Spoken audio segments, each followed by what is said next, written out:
Hey, I'd like to welcome you to another episode of the Mission Matters Innovation Podcast, your source for all things innovation. My name is Adam Torres. You can follow me on Instagram at AskAdamTorres. Keep up with my book releases, book tour schedule, signings, all that other good stuff. Always love to connect with you there. And as always, if you'd like to apply to become a co-author of one of my upcoming books, just head on over to the website, missionmatters.com, and click on Become an Author to apply. All right, so today I have Sriram Sundararajan on the line, and he's founder and CEO over at Hypergrowth Labs and adjunct professor over at Santa Clara University and Stanford University. Sriram, welcome to the show. Hey, Adam. Thanks for having me on your innovation podcast. Really excited to be here. So excited to get today's topic. So we're going to talk about emerging trends in technology. I know that's one of your specialties, but before we get into that, let's talk a little bit more about what you're doing over at Hypergrowth Labs. Tell me a little bit more about the company, please. Absolutely. So I've been a consultant for a really long time. I started in product development. So Hypergrowth Labs, I started Hypergrowth Labs to focus on two segments. The first one is to help emerging tech startups that's in the space of AR, VR, and applied AI, like conversational intelligence and conversational AI, for example, for their growth strategy. I help clients identify their most profitable segments for growth, and I help them hyperscale their growth. And the second segment I focus on is enterprises that are looking to leverage this technology and trying to drive real business outcomes, because, as you know, driving business outcomes delivers better enterprise value, and as they look to adopt these technologies, I help them think through the innovation strategy that's needed and the implementation of that as well. That's awesome. And that's why I wanted you on the show to talk about today's topic, so trends in emerging technology, because you have a unique vantage point having worked with so many companies and, you know, throughout the years in this field. What's interesting to you right now? Like what excites you?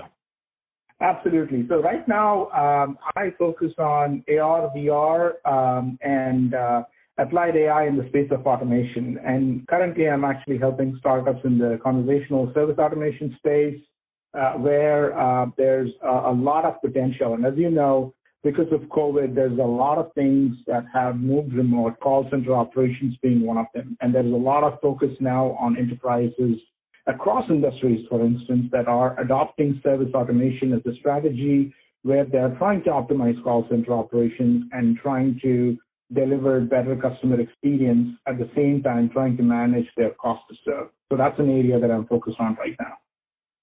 Let's go a little bit further into some of that opportunity and what you're noticing, because, you know, AR, VR, to me, super interesting, automation. I mean, tell us a little bit more specifics in terms of things that you're noticing that are exciting. Oh, absolutely. I think if you look at the top trends that even an analyst like Gartner has projected, AR, VR, hyper-automation, and things like distributed computing, for instance, autonomous things, including IoT or Internet of Things, are trends that Gartner has predicted are going to be in the forefront. But there's massive disruption happening in the enterprise space right now, and I'll explain why.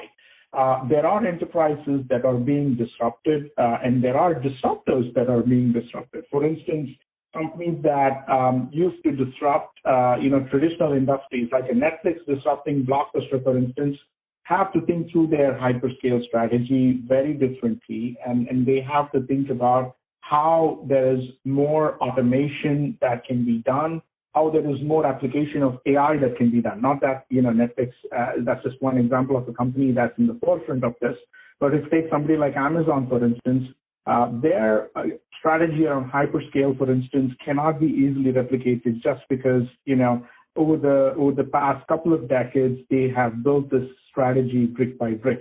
But, organizations can learn from experiences Amazon by observing what kind of a strategy they have adopted and try to start in a small way, because to launch a journey on, hyperscale, for instance, like what Amazon has done, cannot be done in a day or in a year, but can definitely be started in a small way. And to help them incubate has been part of my experience, and that I plan to share with my clients through Hypergrowth Labs. Yeah, that whole theme of disruptors being disrupted. I mean, the other day I had somebody on the podcast, and when I heard their technology and their story, it was so simple, and I was like, it's the first time it clicked to me what's going to happen next, like the disruptors being disrupted. And essentially what it was is it's a platform for drivers. So think like an Uber, except the drivers, it's a SaaS product, so they only pay like $99 a month or something like that, and that's all they have to pay. And so not instead of a percentage of their income. And I'm like, oh my gosh. So Uber spent all this money. They did all this to create this ecosystem of drivers. And now an app with a SaaS product like that is totally going to shake it up. Because if you're a driver out there, you're going to say, do I want to pay $99 or do I want to pay thousands a month? Like, it's just common sense. Obviously that takes time, but I think these themes of disruptors disrupting is just going to continue, and it's going to happen more and more and faster. Yeah, no, absolutely. In fact, you hit a good note there. In fact, if you look at the drivers, for instance, the drivers probably, like, folks that used to drive cabs didn't need to have rather a very high level of digital upskilling, right? Mm-hmm. But if you look at the Uber drivers, they got to be very savvy. Why? Because the experience that they are delivering during the ride, or even when someone is delivering Uber Eats, for instance, that experience is measured, right? So which means that you now have to be very tech savvy to kind of understand the implication of the service experience that you're delivering, constantly monitor it, and be on top of it. And Uber, as with any big tech organization here in the Valley, focuses so much on the experience, and they have a driver experience and they have a subscriber experience, and they nurture the interest of the drivers to deliver a better experience by showing them what their rating is, right? Which means that the drivers have a very good incentive to look at what has led to an uptick in their rating, and it's kind of adopting a good behavior, but it's also nurturing that good behavior. So there's a certain level of digital upskilling that drivers as service providers have obtained because of the whole democratization of this information through the apps. 100%. Super excited to see what happens next. So Sriram, in terms of, let's go a little bit further into AR and VR. So what are you liking in that space right now? Like what's interesting? In the AR VR space, and for listeners that probably aren't familiar with the term, the whole of virtual reality has different components that enable virtual reality. Part of that is because of the advances in hardware that's happened. Part of that is with respect to software that's enabled that innovation to be easily obtained by consumers, right?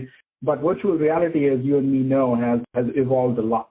And that's just because, if you imagine Terminator, for instance, and you watch the Terminator series, you would see that, the machines, how they have evolved and how the machines can visualize, is now easily available for us as humans through devices such as headsets that allow us to visualize that level without even like going into a theater, for instance, right?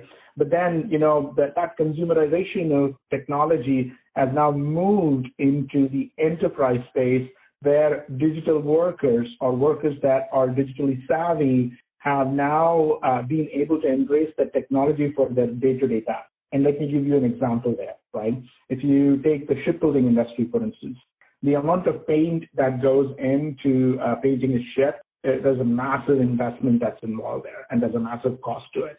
And companies have been trying to adopt, AR, VR in the training space in the shipbuilding industry, which brings down their cost, from a paint perspective, because raw materials needed reduced if the workers are much more efficient in how they paint the ship. That's just one example in the enterprise space of AR, VR.